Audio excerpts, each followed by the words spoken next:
Assalamualaikum warahmatullahi wabarakatuh. Perkenalkan, nama saya Yeni Nurmenti dengan NIM 21060102339 dari kelas Manajemen Pemasaran dengan dosen pengampu Ibu Ima Sukaisi SEMM. Di sini saya akan membahas mengenai kesimpulan setelah mempelajari dari manajemen pemasaran ini selama 1 semester. Yuk kita simak penjelasan berikut ini. Mata kuliah manajemen pemasaran adalah mata kuliah yang wajib dan harus diambil oleh mahasiswa semester 4, di mana mata kuliah ini banyak sekali mengajarkan dan memberi wawasan bagaimana aktivitas pemasaran dilaksanakan. Kemudian, pada mata kuliah ini pun mensajikan pokok pembahasan seperti konsep-konsep dasar pemasaran, lalu juga analisis pasar, lalu juga pesaing dan pelanggan, serta alat-alat pemasaran seperti produk, harga, saluran pemasaran, dan komunikasi pemasaran. Dengan adanya pembelajaran tersebut, maka mahasiswa ataupun siapa saja yang mempelajarinya atau mempraktekannya tentang manajemen pemasaran ini adalah di mana kita bisa terapkan dalam kehidupan dunia berbisnis untuk melirik atau mengenalinya lebih jauh. Terdapat pembahasan pada mata kuliah manajemen pemasaran ini diantaranya sebagai berikut. Nah, dari kalian siapa nih yang tahu tentang definisi dari manajemen pemasaran itu sendiri? Manajemen pemasaran adalah suatu proses, analisis, atau kegiatan perencanaan dan kontrol yang disusun untuk tujuan atau visi dari perusahaan. Dengan demikian, pemasaran ini juga adalah suatu kegiatan bisnis yang dirancang untuk merencanakan lalu menentukan harga dan mempromosikan serta mendistribusikan barang-barang atau jasa untuk memuaskan keinginan konsumen.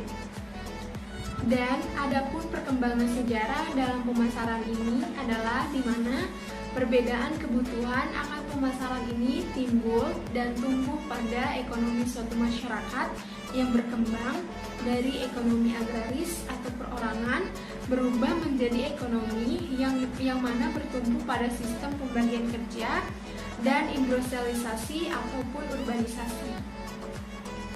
Selain itu, ruang lingkup manajemen pemasaran sendiri pun pada umumnya yaitu meliputi yang pertama yaitu falsafah. Nah, falsafah manajemen pemasaran ini di mana itu mencakup konsep dan proses pemasaran serta tugas-tugas dari manajemen pemasaran itu sendiri.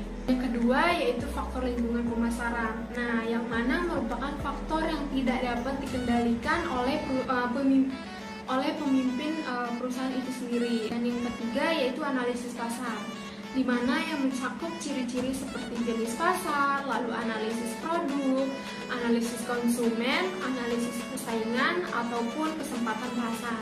Yang keempat yaitu pemilihan sasaran atau target yang mencakup seperti dimensi pasar konsumen, lalu perilaku konsumen dan segmentasi pasar.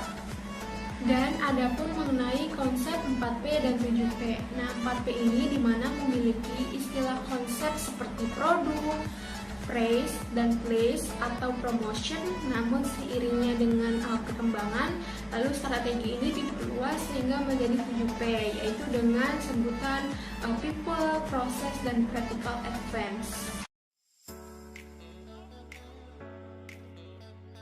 Analisis sendiri adalah studi komprehensif tentang pasar tertentu dalam satu industri, termasuk pemeriksaan berbagai komponennya, yaitu seperti ukuran pasar, faktor kunci keberhasilan, distribusi saluran, target audience ataupun tingkat pertumbuhan, serta tren pasar. Nah, selanjutnya ada beberapa pentingnya untuk menganalisis pasar itu sendiri. Yang pertama adalah untuk memahami pelanggan. Nah, dengan kita memahami pelanggan sangat membantu untuk mengetahui apa selera dan preferensi target pelanggan, kemudian pemasaran yang lebih baik dan juga prediksi pasar di masa depan. Dan yang kedua itu adalah melacak persaingan. Nah, dengan kita menganalisis ini, itu tujuannya itu untuk membantu atau mengidentifikasi kelemahan ataupun strategi perkembangan. Dan yang ketiga yaitu adalah untuk menguji produk. Nah, dengan kita menguji produk ini, itu tuh sangat memberi wawasan demografis dan produk melalui seperti pengawasan, yang mana untuk mengidentifikasi popularitas produk sebelum diluncurkan. Ada pula pembahasan mengenai perilaku konsumen itu adalah di mana bertujuan untuk membahas atau mempelajari tentang konsumen dan mengetahui bagaimana mereka dalam melakukan pembelian produk, baik berupa barang maupun jasa. Kemudian ada pula faktor yang mempengaruhi konsumen itu sendiri. Nah, yang pertama itu ada faktor dari mempengaruhi perilaku konsumen. Nah, di mana seperti adanya faktor sosial atau status sosial konsumen itu sendiri, yang mana akan berhubungan dengan kondisi seperti finansial konsumen itu sendiri, lalu daya beli konsumen tersebut, di mana semakin tinggi status sosial maka pula semakin tinggi seperti pertimbangan akan menentukan produk yang akan konsumen beli. Itu faktor yang kedua adalah faktor budaya. Nah, latar belakang budaya seorang konsumen ini juga mempengaruhi perilaku konsumen. Misalkan sikap mereka terhadap penawaran suatu produk, misalkan saja seperti bagi masyarakat yang beragama Islam. Nah, tentu kan dia akan menunjukkan sikap positif saat ditawarkan produk hijab karena kan mereka memakai hijab untuk menunjang aktivitas dalam keseharian mereka. Mengapa perlu adanya strategi produk dan perkembangan produk? Nah, strategi produk itu sendiri merupakan aspek atau dokumen yang wajib untuk dimiliki setiap perusahaan. Dengan demikian, sebab di era modern ini diperlukan perusahaan bisa menciptakan produk yang berkualitas bagi target audiensnya itu sendiri. Kemudian perkembangan produk juga bertujuan untuk mengetahui produk yang lama atau mengembangkan kegunaan produk tersebut kepada target pasar berikutnya. Dengan artinya kita perlu mensajikan unsur-unsur yang baru, dapat memikat hati pelanggan. Kemudian ada pula strategi dalam pengembangan produk itu sendiri. Nah, yang pertama itu ada untuk meningkatkan produk yang sudah ada, di mana strategi ini dilakukan dengan cara membuat produk baru dari produk lama yang sudah ada sebelumnya, lalu dimodifikasi dan disesuaikan dengan keinginan yang di pasar. Dan yang kedua yaitu untuk meningkatkan nilai produk. Nah, biasanya alasan pelanggan dalam membeli sebuah produk ini adalah karena nilai yang akan mereka terima dari produk tersebut. Dengan begitu, perusahaan juga perlu memperkuat lagi nilai produk dengan cara menawarkan fitur seperti fitur premium, lalu juga meningkatkan kualitas produk dan juga dukungan dari pelanggan itu sendiri. Promosi dan strategi komunikasi itu sendiri. Nah, adalah upaya yang dilakukan oleh suatu perusahaan yang mana promosi sendiri bertujuan untuk memperkenalkan produk atau layanan perusahaan kepada konsumen dan meningkatkan merek seperti berupa iklan, promosi penjualan, sponsor, dan kegiatan pemasaran lainnya. Kemudian, adapun strategi komunikasi pemasaran di sisi lain adalah di mana rencana yang dibuat untuk mengkomunikasikan pesan pemasaran perusahaan kepada target pasar yang ditujunya. Dengan begitu, ada beberapa jenis promosi yang bisa dilakukan. Nah, antara lainnya yang pertama yaitu bisa melakukan adanya diskon atau promo harga. Lalu yang kedua bisa berupa hadiah atau bonus pembelian. Dan yang ketiga adalah iklan di media cetak, televisi, ataupun digital. Yang keempat yaitu bisa mengadakan kontes atau giveaway. Yang kelima adalah kerjasama dengan influencer, di mana ini pun bisa menjadi salah satu promosi ataupun dengan brand ambassador. Manfaat adanya promosi itu sendiri adalah yang pertama untuk memahami karakteristik produk atau jasa yang mana sebelum merancang promosi tersebut, maka perusahaan harus perlu memahami produk atau jasa yang ditawarkan itu sendiri, seperti keunggulan, kekurangan, manfaat, dan keunikan produk dan jasa tersebut.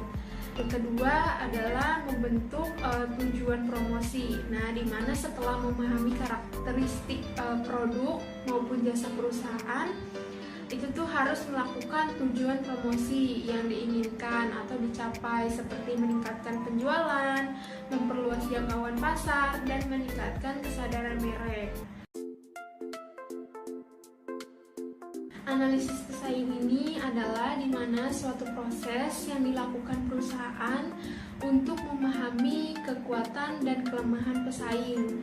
Nah, di mana dengan analisis ini pesaing biasanya dilakukan dalam rangka pengembangan strategi pemasaran perusahaan guna untuk dapat bersaing secara efektif dan efisien. Adapun manfaat menganalisis pelaku pesaing yaitu yang pertama untuk mengetahui kelemahan dan kekuatan pesaing.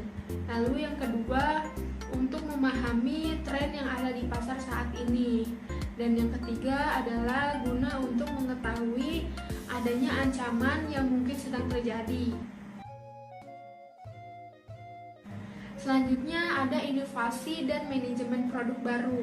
Inovasi dan manajemen produk baru ini adalah topik yang berkaitan dengan pengembangan produk baru untuk memenuhi kebutuhan dan keinginan pelanggan serta untuk menjaga relevan bisnis di pasar yang terus berubah. Dengan begitu, mengapa diperlukan adanya inovasi produk baru? Nah, inovasi produk baru ini sangat penting di mana untuk mempertahankan daya saing perusahaan dan mengatasi persaingan dengan pesaing di pasar. Dengan begitu, melakukan inovasi pada perusahaan dapat menghasilkan produk yang lebih baik, lebih efisien, dan lebih sesuai dengan kebutuhan konsumen. Pemasaran digital dan e-commerce ini adalah di mana efektivitasnya dalam menjangkau target atau audiens yang lebih spesifik. Nah, kemudian pemasaran digital dan e-commerce ini bertujuan untuk memudahkan dalam mengukur hasil pemasaran digital yang lebih fleksibilitas dalam mengadaptasi perubahan pasar. Nah, namun ada juga beberapa kekurangannya, seperti kurangnya adanya interaksi langsung dengan konsumen dan beresiko keamanan data.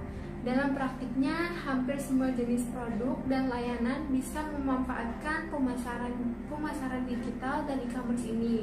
Namun, penting juga untuk mempertimbangkan target audiens atau karakteristik produk dan layanan. Kemudian, beberapa konsumen telah menggunakan pemasaran digital ini secara efektif di Indonesia. Kesimpulannya adalah di mana saya sebagai mahasiswa setelah mempelajari materi atau mata kuliah manajemen pemasaran ini selama 1 semester, banyak sekali membekali pengetahuan dan keterampilan di mana kita bisa belajar mengenai adanya sistem informasi pemasaran, lalu juga analisis pasar konsumen, segmentasi menghadapi persaingan, lalu merancang dan mengelola komunikasi pemasaran, dan juga permintaan dari konsumen yang mana saya sendiri menjadi hasrat atau keinginan seperti apa yang diinginkan konsumen. Dengan demikian, saya rasa cukup untuk menjelaskan kesimpulan materi dari manajemen pemasaran ini. Kurang lebihnya mohon maaf. Wassalamualaikum warahmatullahi wabarakatuh.